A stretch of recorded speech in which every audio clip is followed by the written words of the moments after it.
Assalamualaikum warahmatullahi wabarakatuh. Perkenalkan nama saya Anissa dengan NIM C1C021121. Di sini saya akan mempresentasikan tentang desain riset.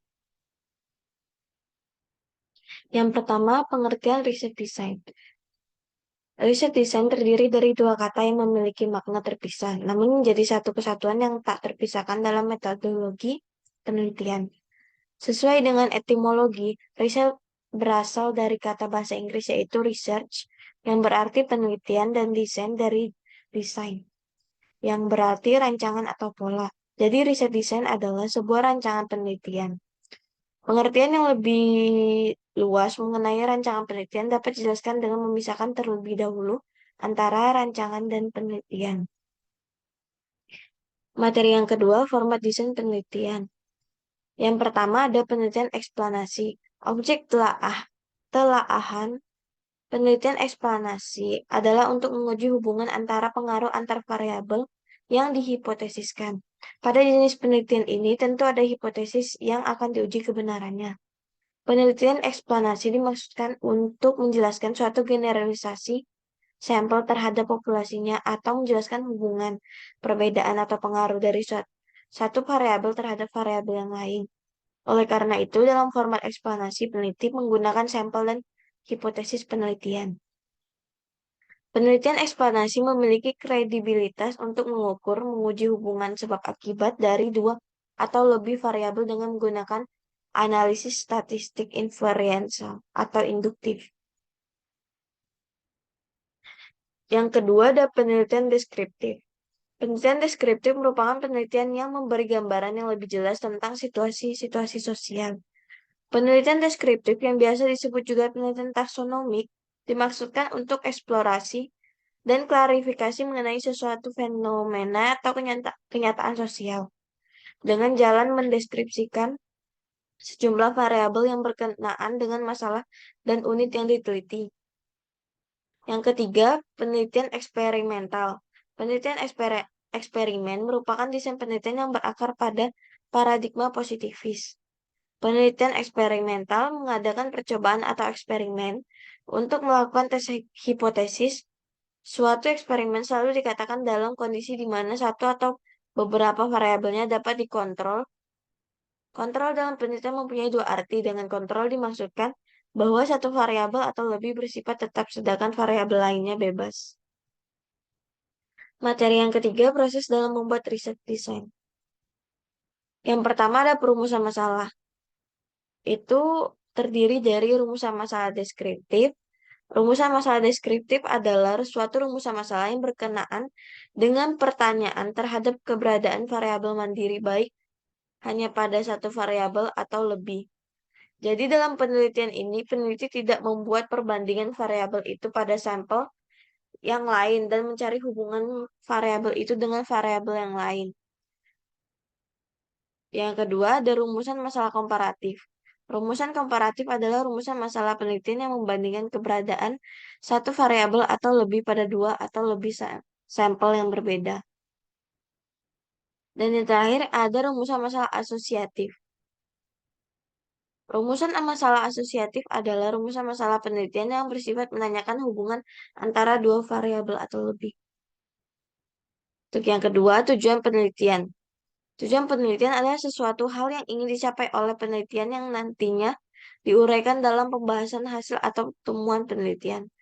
Pencantuman tujuan penelitian dimaksudkan agar peneliti senantiasa bergerak sesuai dengan tujuan tersebut. Salah satu tujuan penelitian adalah ingin mengetahui hubungan antara satu variabel dengan variabel lainnya. Maka peneliti harus selalu berupaya ke arah situ. Menyusun tujuan penelitian didasarkan pada pertanyaan penelitian atau research question yang bertumpu pada perumusan masalah, sehingga tujuan penelitian merupakan formulasi konkret dari permasalahan. Yang ketiga ada manfaat atau kegunaan penelitian. Manfaat atau kegunaan penelitian merupakan dampak dari tercapainya hasil penelitian. Sehingga kegunaan penelitian yang akan diperoleh dapat memberi manfaat terhadap pengembangan ilmu dan pemecahan masalah yang terkait dengan objek yang kita teliti. Kegunaannya dimaksud dibagi dua, yaitu kegunaan teoritis akademis dan kegunaan praktis atau lapangan. Manfaat atau kegunaan teoritis adalah manfaat penelitian yang diperoleh berupa konsep-konsep yang memerlukan pembahasan dan pengkajian lebih lanjut guna pengembangan ilmu yang bermanfaat bagi peneliti lain. Sedangkan manfaat atau kegunaan praktis adalah manfaat yang dapat digunakan dalam kehidupan sehari-hari. Yang keempat adalah kajian pustaka dan kerangka pemikiran. Kajian pustaka berarti mengkaji pustaka-pustaka yang terkait. Sesuai dengan arti tersebut, suatu kajian pustaka berfungsi sebagai tuntunan dalam mengkaji masalah penelitian.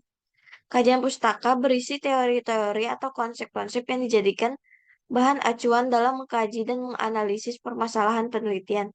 Secara umum, teori merupakan pendapat atau sejumlah pendapat yang dikemukakan sebagai keterangan dan penjelasan mengenai suatu gejala atau peristiwa. Yang kelima, jenis atau pendekatan penelitian. Terdiri dari penelitian kuantitatif dan penelitian kualitatif. Yang selanjutnya ada sampel penelitian. Sebagian penelitian kualitatif tidak setuju dengan istilah sampel yang berkonotasi jumlah dan menggantinya dengan istilah subjek atau sasaran penelitian. Sementara itu, sebagian yang lain, misalnya Patton dan Starus dan Corbin, tetap menggunakan istilah sampel meskipun pengertiannya berbeda. Penelitian kualitatif menggunakan sampel yang biasa disebut dengan informan, subjek, atau sasaran. Penelitian dengan pendekatan kuantitatif cenderung menggunakan sampel sebagai bagian dari populasi. Artinya tidak akan ada sampel jika tidak ada populasi. Selanjutnya, teknik pengumpulan data. Yang pertama ada angket. Angket adalah suatu daftar yang berisikan suatu rangkaian pertanyaan untuk memperoleh data berupa jawaban-jawaban yang mempunyai skala dari para responden. Yang kedua, wawancara atau interview. Wawancara adalah bentuk komunikasi antara dua orang, melibatkan seseorang yang ingin memperoleh informasi dari seorang lainnya, atau yang disebut juga dengan informan, dengan mengajukan pertanyaan-pertanyaan berdasarkan tujuan tertentu. Dan yang ketiga, pengamatan atau observasi.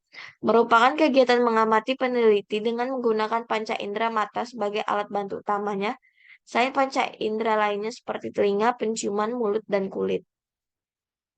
Selanjutnya ada teknik analisis data. Menurut Patton menjelaskan bahwa analisis data adalah proses mengatur urutan data, mengorganisasikan ke dalam suatu pola, kategori, dan satuan uraian dasar. Dengan demikian, analisis data proses mengorganisasikan dan mengurutkan data ke dalam pola, kategori, dan satuan uraian dasar sehingga dapat ditemukan tema dan dapat dirumuskan hipotesis kerja seperti yang didasarkan oleh data. Ada dua pendekatan untuk menganalisis data berdasarkan jenis data yang diperoleh, yaitu analisis data kuantitatif dan analisis data kualitatif. Analisis data kuantitatif adalah analisis yang berbasis pada kerja hitung-menghitung angka, sedangkan analisis data kualitatif adalah analisis yang bekerja pada pengelompokan simbol-simbol selain angka. Itu saja yang dapat saya sampaikan. Sekian dari saya. Terima kasih. Assalamualaikum warahmatullahi wabarakatuh.